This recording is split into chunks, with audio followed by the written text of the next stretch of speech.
Hey guys, my name is Priscilla Elias and here we are.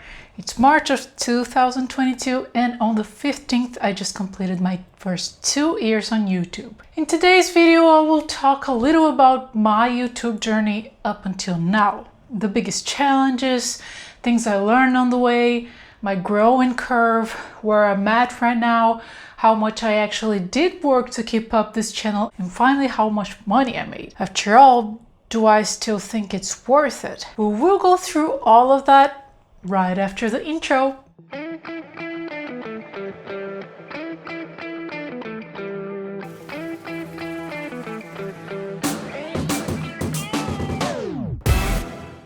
Two years on YouTube.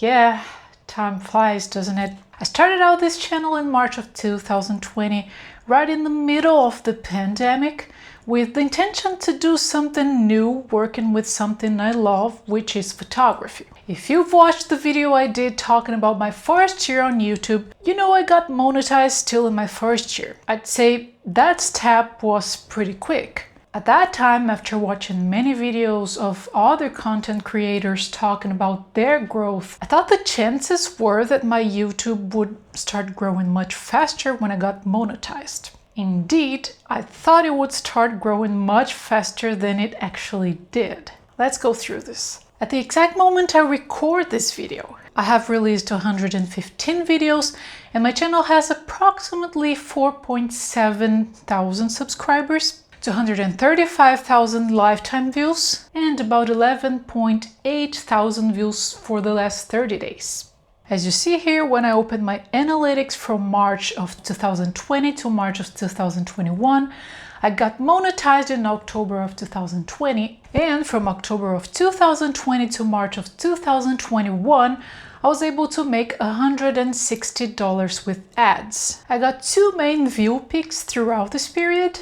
One was YouTube recommending my wedding photography gear video, and the other one was Peter Lindgren mentioning my great autumn photo ideas video. Besides that, it was pretty steady. I was averaging from 160 to 400 daily views on my channel at that point. Then we changed the period to March of 2021 until March of 2022, my second year on YouTube. Now let's see what happens. When we analyze my reach, we see that there were not any great peaks of impression or views, even though my number of daily views did indeed grow slowly and steadily. By March of 2021, I was having an average of 200 to 300 daily views, and by March of 2022, I'm averaging from 300 to 400 views. Sometimes I get a bit more, but that's the average. My number of subscribers also did grow a bit more in the second year, but it was not something insane. In the first year, I got 2,000 subscribers. In the second year, 2,700 subscribers. An increase of approximately 30 to 40% over the first year. We will get to the money part, but by this point, after you've seen what I showed you so far, you were probably wondering, was it worth it? And before I even share the numbers with you, I will tell you, for the money, as for the first year, again, no. I could definitely not even get close to living out of YouTube so far. What I did mainly gain up until now was more knowledge. I've been getting better and faster at making videos and talking to the camera. I can see a big difference from the time I started to the present moment, and that is something I'm very proud of. Besides, keeping up this channel makes me want to keep learning more and more about photography. I end up trying many different things so that I can not only be able to do them, but also be able to do them well enough that will make me feel comfortable to share them with you. The second thing this channel helped me with was the contact with brands. Even though, as you will see in a while, I did not make an incredible amount of money so far, I received a lot of products related to photography from different brands, and from that, I not only had benefits with the products themselves, but also from the fact that I'm now in contact with many different brands that day after day get to know more and more about my work and therefore also get to trust me more. I make a deal with them, I deliver what I promise, they're happy with it, I get new deals. That's how it works. So YouTube has been a good window for me to showcase my work. I get seen by brands that matter to me, and they contact me because they get to see my work here. The third thing that YouTube really helped me with so far was to gain authority. This channel is helping me to gain authority in my niche. I can clearly see that people trust me more after I started doing this. Clients can not only see my photos, they can also see I know what I'm talking about. They access my YouTube channel and they get to know a bit more about my work and about my personality. So it's easier to bond with the right people and with the right clients, the ones that are the perfect fit for you, you know? Now, I'll be honest with you.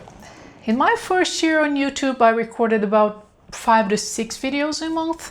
The second year, since I got pregnant and I had some rough months feeling quite sick, beside the fact that I started having more photo jobs again with the relief of the pandemic, I managed to record an average of 4 videos a month. It's quite some work. I work from 5 to 30 hours on each video, depending on the content. And being honest with you, I'm not here only for the knowledge, for the brand contacts, or for the authority I gained by doing this. I'm also here because I see this as a business, as a way I could get a living out of something I love doing, which is being creative in photography. And so far, money talking, it's not paying off. Here, I'll finally show you the numbers. As I showed you in my first year on YouTube, since I monetized after about 7 months I had my YouTube channel, I made about $160 total in ads. In my second year, from March of 2021 to March of 2022, I made $765.72.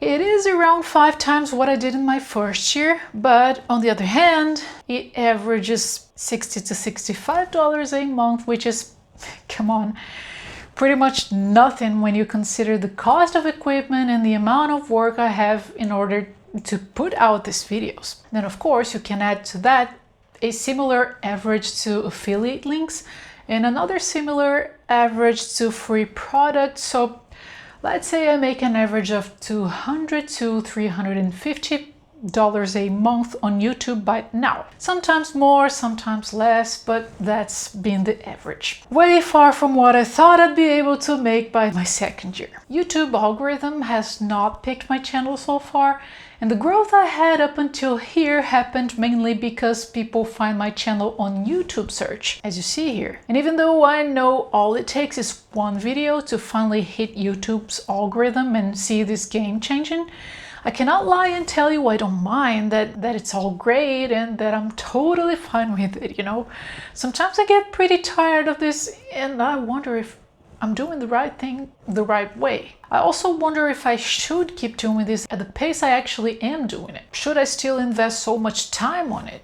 Should I slow down? I'm not sure I have the answers for all of that. My first child is about to be born and I'm sure a couple of things will change here anyway. The expected delivery date is April 14th, and from next month on, from the time he's born, at least for about 3 months, I will certainly not upload as constantly as I have been in the last 2 years. I will for sure slow this down at least for a while. Now, you might be wondering, are you thinking about giving up? Honestly, at this point, no. I intend to keep going. I will keep doing YouTube first because I really enjoy doing it. Second, because I still believe it is a matter of time until it finally takes off. Could I be wrong? Yeah, maybe. And for that reason, I'm also splitting my time among 3 things: my family, YouTube, and more photography jobs. Not only because that way I can make a constant earning out of my work as I was doing before the pandemic, but also because that way I won't put so much pressure over this. I'll just keep doing this for the love of it and let things flow. So yeah. You will notice I'm not releasing as many videos in the upcoming 3 to 4 months. That is mainly because in this first moment I intend to be with Luca most of the time. I want to give him my full attention until I'm able to leave him with Ricardo a bit more. And finally, was YouTube worth it for me so far? Yeah, I'm investing in it. And if I look at it as an investment, I believe so. If you're an investor, you know that sometimes it takes years until an investment pays off. For quite some time, you're earnings can be negative. You need to keep consistent and be patient until you finally see the results. I learned a lot by doing YouTube. I keep learning, I get to do what I love, and I believe it's a matter of time until it pays off. Time will tell if I'm right or wrong, and I hope you will be here to check that out with me and hopefully celebrate for it. Thank you so much for each one of you who have been here with me from the right beginning of this channel, and thank you so much also for the ones of you who are newer here, but who have been watching my videos and keeping up with my work. It does mean a lot to me. You're definitely the reason why I keep doing this. Please let me know your thoughts and experiences in the comments below. Also, guys, if you have a YouTube channel, how is it going for you? If you don't have a YouTube channel, any thoughts or considerations about what I shared with you today? I'd love to hear what you have in mind. If you like this video, please consider subscribing to this channel so we can grow even faster in 2022 and 2023. And also please consider hitting the like button. I don't even need to tell you how much that helps me, right? Thank you so much for watching this. Thank you so much for watching all of the other videos you've been watching, if you have. And I will see you in the next video. Ciao!